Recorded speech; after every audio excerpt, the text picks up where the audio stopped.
12 अगस्त को पारू थाना के अंतर्गत एक गांव है लालू छपरा, वहां एक बड़ी संवेदनशील घटना घटित हुई थी जिसमें एक नाबालिग बच्ची थी, उनका शव प्राप्त हुआ था।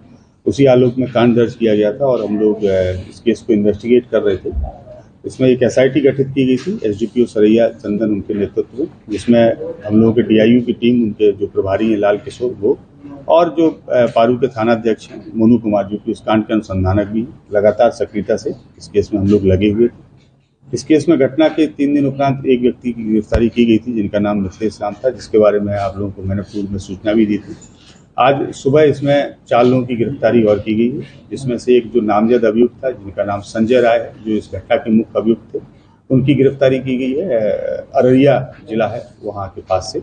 इसके अतिरिक्त 3 और अपराधकर्मी इसमें गिरफ्तार किए गए हैं जो उनके सहयोगी के रूप में थे, जिसमें एक का नाम पंकज पासवान है, दूसरे का नाम चुन्नू है और तीसरे का नाम मुन्ना पासवान है। इस प्रकार से इस पूरे घटनाक्रम में अभी तक हम लोगों ने कुल 5 लोगों की गिरफ्तारी की है। इसमें पूरी घटना में अभी 2 लोगों की संलिप्तता और प्रकाश में आई है पूछताछ के दौरान, तो हम लोग प्रयास कर रहे हैं और हम लोग की टीम उन दोनों लोगों की गिरफ्तारी के लिए भी प्रयासरत है। इस घटना के पीछे जो वजह थी, जिसकी वजह से ये घटना घटित हुई, वो ये है कि जैसा कि आप सभी को ज्ञात होगा कि पूर्व में भी इस बात को प्रकाशित किया था आप सभी ने कि जो मृतका हैं और जो इसके मुख्य अभियुक्त हैं संजय राय, दोनों के बीच में लगभग पिछले 3 वर्षों से काफ़ी बातचीत होती थी, जिसके टेलीफोनिकली एविडेंस भी हम लोगों के पास में है और दोनों की जो CDR के डिटेल्स हैं वो इस चीज़ की पुष्टि भी करते हैं। घटना 11 मई की रात की है, 11 अगस्त की रात की है। तो 11 अगस्त को रात्रि में लगभग 10:30 बजे से 11 बजे के बीच में दोनों की टेलीफोन पर बात हुई, जिसकी पुष्टि CDR में भी है। उस फोन पे वार्ता के उपरांत जो मृतका है वो वहाँ पे गई, जो एक नियत जगह रहती थी, वो चौर का इलाका है उसी गांव का, जहाँ पे ये मुख्य अभियुक्त संजय राय, उन्होंने मृतका को बुलाया था। और गांव के जो 5 नवयुवक हैं जिनको लगभग पिछले 2-3 महीने से इस पूरे घटनाक्रम की जानकारी थी, और इन लोगों का उद्देश्य ये था कि अब इन लोगों को रंगे हाथ पकड़ना है, और हम लोगों के समाज विशेष की बच्ची है जिसके साथ में ये व्यक्ति गलत करता है। तो इन 5 ही नवयुवकों ने उस दिन इनको रंगे हाथ पकड़ने की योजना बनाई। तो जब ये बच्ची वहाँ पहुँची है तो उसके तुरंत 2 या 3 मिनट के अंदर ये 5 जो नवयुवक, जिनमें से 3 की गिरफ्तारी की गई है, 2 अभी फरार हैं, ये 5 वहाँ पे पहुँच गए। और दोनों जब वहाँ पे पहुँचे तो मृतका और ये मुख्य अभियुक्त संजय दोनों वहाँ बैठे हुए थे। इन लोगों ने वहाँ पे हॉट टॉक हुआ, जिसमें हल्की सी मारपीट इसके साथ भी हुई, जो मुख्य अभियुक्त संजय के साथ भी हुई और जो मृतका है उसके साथ भी हुई। तो इसमें से इन लोगों के पास एक रॉड थी, वो रॉड से वार किया गया। वो रॉड जो चलाई, वो रॉड पंकज ने चलाई, वो रॉड मृतका के सिर में लगी। खुरपी भी वहाँ पे थी। फिर जब इनको लगा कि वो रॉड से वो बेहोश होकर नीचे गिर गई, तब इनको लगा कि शायद कहीं ऐसा ना हो कि मृत्यु हो जाए, तब फिर खुरपी से भी उसके ऊपर वार किया गया। और इस दौरान फिर इनको लगा कि शायद वो अनकॉन्शियस हो गई है, तो ये लोग वहाँ से भाग खड़े हुए। जिसका मुख्य अभियुक्त था संजय वहाँ पे मौजूद था। संजय को लगा कि अब मेरा भी इसमें भेद खुल जाएगा, तो संजय ने वहाँ पे जो ढैंचा होता है, ढैंचे की पत्तियों से जो रस्सी बनती है, उससे उसके हाथ पैर को बांधा, उसका गला दबाया और मृतका को घसीटते हुए, जो घटना स्थल है लगभग वहाँ से 20 से 30 मीटर दूर, चौर में जहाँ हल्का सा पानी था, गहराई का इलाका था और झाड़ियाँ थी, वहाँ घसीटते हुए ले गए। इसने वहाँ उनको दबा दिया ताकि उनकी डेड बॉडी ऊपर ना आने पाए और लोग खोज नहीं पाए। इसके बाद में जो खुरपी वहीं फेंकी हुई थी, उस खुरपी से इसने जो घटनास्थल था, घटनास्थल की मिट्टी को भी खोदा, ताकि ऊपर से देखने पे जो खून के दाग हैं, धब्बे हैं, वो प्रथम दृष्टया देखने से प्रतीत नहीं हुई।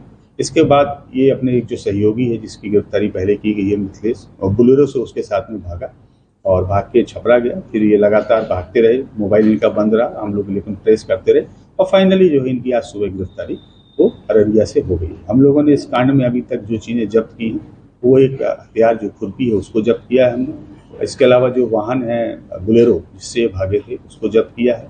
4 मोबाइल फ़ोन हैं जो इन्हीं अभियुक्तों के हैं, वो हम लोगों ने जब्त किए हैं। और इसमें अभी 2 अपराधकर्मी फरार हैं जिनकी हम लोग गिरफ्तारी के लिए प्रयासरत हैं। और इसके अतिरिक्त कुछ अन्य एग्जिबिट्स भी हैं जो हम लोगों को अभी सीज करने हैं, जिसके लिए हम लोग सर्च अपना जारी रखे हैं। उम्मीद कर रहे हैं कि कल शाम तक इसमें हम लोगों को कुछ और बरामदगी और गिरफ्तारी भी होगी, जिससे हम आप लोगों को अवगत करेंगे। जो आरोपी गिरफ्तारी हुई गांव के रहने वाले या बाहर? सारे आरोपी उसी गांव के। घटना के बाद ये लोग सब दूसरे जिले में रह रहे थे। नहीं, सारे आरोपी में से जो 2 आरोपी अभी हम लोग नहीं पकड़ पाए हैं, ये 2 आरोपी तो उसके अगले ही दिन फरार हो गए थे, लेकिन जो बाकी आरोपी हैं वो लगातार रह रहे थे और उनकी चूंकि लगा कि चूंकि ये नामजद अभियुक्त है संजय राय और पुलिस इन पर ही फोकस कर रही है, लेकिन संजय राय की गिरफ्तारी के उपरांत जब पूछताछ हुई तो ये सारा मामला प्रकाश में आया और फिर हम लोगों ने इनके जो क्रॉस चेक भी इन लोगों को किया मोबाइल एनालिसिस के बेस पे, तो उस बात की पुष्टि हुई और फिर जब ये तीनों से हम लोगों ने पूछताछ की तो उन लोगों ने अपनी अपराध में संलिप्तता को स्वीकार भी किया। परिवार का भी कोई संलिप्तता सर आया है इसमें? नहीं, परिवार के लोगों का नहीं आया है। जैसे कि कॉल डिटेल्स में आया था, कुछ समाचार पत्रों ने प्रकाशित भी किया था, तो उसमें जो मृतका की बड़ी बहन है उनका चूंकि शुरू से एक स्टैंड था कि हम लगातार घर में थे, लेकिन उनका मोबाइल लगातार मूव किया था। पुलिस के अनुसंधान में बात प्रमाणित हो चुकी है, तो उस दिन वो घर पे नहीं थी और वो हम लोगों के इन्वेस्टिगेशन के हिसाब से बगल में ही एक मंदिर है, वहाँ जल चढ़ाने के लिए गई थी। वो लगातार संपर्क में भी रही हैं और अन्य लोगों से भी बात की है। उन रात्रि में उनकी जिन जिन लोगों से बात हुई है, हमने सारे लोगों को टच किया है, तो उन लोगों ने भी इस बात की पुष्टि की है कि हाँ, ये जो फोन कॉल्स हुए हैं वो कांवड़ यात्रा के क्रम में फोन कॉल्स हुए। अररिया में किसके यहाँ छिपा हुआ था? नहीं, किसी व्यक्ति के यहाँ से गिरफ्तारी नहीं हुई है। हम लोगों ने इनको भागने के क्रम में एक बस को डिटेन करके वहाँ से पकड़ा। बच्ची के साथ रेप हुआ है क्या? नहीं, उसकी पुष्टि ना तो मेडिकल में हुई है, ना ही इन दोनों से पूछताछ के दौरान हुई है। इसके अलावा जो वैजानिक स्वैब की रिपोर्ट्स आई हैं, उस रिपोर्ट में भी इस प्रकार की कोई पुष्टि नहीं हुई है। और जो इंजरी थी उसके बारे में हम लोगों ने स्टार्टिंग से ही आप लोगों को स्पष्ट किया है कि शरीर में 3 जगह इंजरी थी और इन लोगों ने भी जो बताया है उसके अनुसार भी वही 3 जगह इंजरी है और पोस्टमार्टम रिपोर्ट्स में भी, इंक्वेस्ट में भी वही 3 जगह इंजरी है। एक हिस्सा सिर है, दूसरा हिस्सा गर्दन है और तीसरा हिस्सा हाथ है।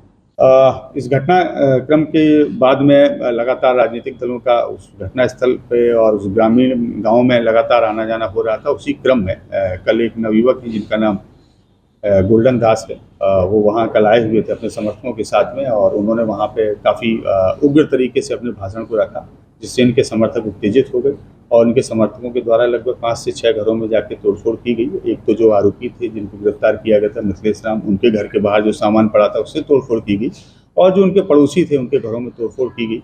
और चूंकि वहाँ पर पुलिस बल मौजूद था तो जैसे ही ऐसा मूवमेंट हुआ तो 5 मिनट के अंदर पुलिस ने अपना एक्शन करना शुरू कर दिया। हम लोगों ने हल्का बल प्रयोग किया और वहाँ से उन लोगों को हटाया। उस क्रम में हम लोगों ने 16 लोगों की गिरफ्तारी की है, जिसमें से जो उसके मुख्य अभियुक्त हैं जिनका नाम गोल्डन दास, उनकी भी गिरफ्तारी की गई। जब उनका आपराधिक इतिहास हम लोगों ने देखा है तो अभी तक कुल मिला के 23 केस उनके ऊपर गया जिले, औरंगाबाद जिले और जहानाबाद जिले में हम लोगों को प्राप्त हुए हैं। बाकी 2 केस पटना में भी हैं, रूपसपुर थाना से भी ये जेल भेजे गए थे। एक केस अभी गया कि खिजराय थाने में भी है, जो अभी रिसेंटली इसी साल 2024 में हुआ है और अभी तक की जानकारी के हिसाब से वो अभी 4 कांडों में वो वांछित भी हैं, जिसमें बेल आउट नहीं है, वांटेड है। तो हम लोग अपने यहाँ भी इसमें 2 कांड प्रतिवेदित हो रहे हैं, जिसमें एक पीड़ित पक्ष है जिनके घरों में लूटपाट सामान तोड़ा गया है, वो लोग कर रहे हैं। दूसरा कांड पुलिस दर्ज कर रही है, चूँकि पुलिस के ऊपर भी इन लोगों के द्वारा रोड़ा पत्थर चलाया गया था। तो इस कल वाले घटनाक्रम में कुल 16 लोगों की गिरफ्तारी की गई है और इसमें हम लोगों ने 2 व्हीकल भी हम लोगों ने जब्त किए हैं, जिसमें एक फॉर्चूनर है जिससे आए थे, इसके अलावा एक पिकअप है और 38 मोटरसाइकिल्स जो वहाँ से हम लोगों ने जब्त की हैं, जो इनके समर्थकों की थी। हम सारी जितनी बाइक जब्त की गई उन सभी का सत्यापन करा रहे हैं और इसमें जो फर्दर कार्रवाई की जाएगी उससे हम आप लोगों को अवगत कराएंगे। इसके साथ ही कुछ हम लोगों ने चैनल भी सिलेक्ट किए हैं, हम लोग की साइबर टीम ने भी सिलेक्ट किए हैं, जिन्होंने शुरुआत से इस घटना में लगातार दुष्प्रचार किया। पुलिस ने ऑफिशियल स्टैंड रखने के बाद भी दुष्प्रचार किया गया, विशेषकर गैंगरेप के बारे में दुष्प्रचार किया गया और बॉडी के जो प्राइवेट पार्ट्स हैं वहाँ पे इंजरी के बारे में दुष्प्रचार किया गया है। हम लोग ऐसे सारे चैनल्स को नोटिस देने जा रहे हैं और जो भी आईटी एक्ट के अंतर्गत और जो भी सूचना एवं जनसंपर्क विभाग के प्रावधान है उन प्रावधानों के अंतर्गत उनकी कार्रवाई की है। तो अब एहतियातन क्या बढ़ता जा रहा है सर घटनास्थल पे हम लोगों की फोर्स मजिस्ट्रेट है, लगभग एक कंपनी वहाँ पे हम लोगों की डीएसपी रैंक के ऑफिसर वहाँ पे राउंड द क्लॉक हैं, 2 इंस्पेक्टर रैंक के ऑफिसर हैं और लगभग 100 पुलिसकर्मी वहाँ पे हैं। वहाँ माहौल पूरी तरीके से शांति है, अभी कोई वहाँ भी व्यवस्था नहीं। पत्थरबाजी में पुलिसकर्मी भी घायल है? हाँ, कुछ थोड़ा बहुत पुलिसकर्मियों को चोट लगी है पत्थरबाजी में और इसलिए हम लोग पुलिस कांड भी अपना दर्ज कर रहे हैं।